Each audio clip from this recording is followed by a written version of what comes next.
Bonjour à tous et bienvenue sur Hawaii Surf TV. Moi c'est Thierry et aujourd'hui je vais vous expliquer comment choisir vos dérives de surf.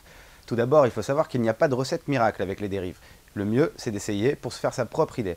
Cependant, vous trouverez quelques petits critères dans cette vidéo qui vous guideront un peu plus dans votre achat.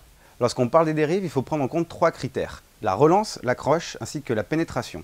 Si on conseille généralement les dérives suivant le poids et la taille du rider, c'est déjà un bon premier pas, mais il faut se méfier parce que ce n'est pas non plus une recette miracle. Évidemment, pour un petit gabarit, on va conseiller des dérives qui sont légères et pas trop longues pour que le ride soit plus facile. Plus vous prenez une dérive qui est grande, longue et imposante, et plus le ride est difficile. Donc c'est bien pour les grands gabarits qui ont déjà des bons appuis et qui vont pousser sur leur surf.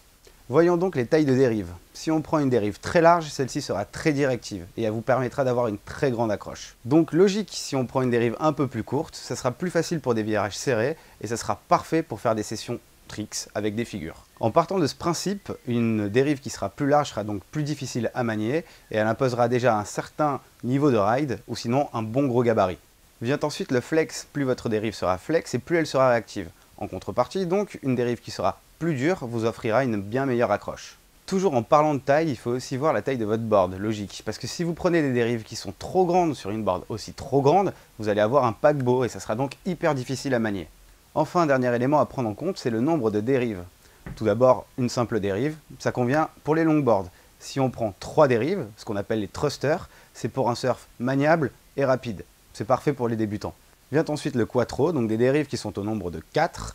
Ça vous offre un ride encore plus rapide et encore plus précis. Cependant, il faut déjà avoir un bon niveau, mais ça peut être très bien pour un ride aussi relax. Enfin, on commence à voir apparaître sur certaines boards 5 dérives. Alors, c'est très bien, mais méfiez-vous, tout le monde n'est pas Kelly Slater, il faut déjà avoir un sacré level pour pouvoir rider ce genre de board. Enfin, dernier point, et qui s'adresse surtout aux débutants, quand vous prenez des dérives, faites gaffe. Si elles sont trop aiguisées, trop coupantes, trop tranchantes, vous risquez de vous faire très mal. La majorité des accidents en surf et des grosses blessures proviennent des dérives. Donc quand vous prenez une dérive, faites gaffe qu'elle ne soit pas trop tranchante. Vous l'avez donc compris, il n'y a pas de solution miracle pour choisir ces dérives. Cependant, avec ces quelques petits critères, vous en savez déjà un peu plus, et maintenant il ne vous reste plus qu'à tester. Après, si vous avez encore des questions ou quoi que ce soit, n'hésitez pas à nous contacter chez Hawaii Surf, par mail ou par téléphone, on se fera un plaisir de vous répondre.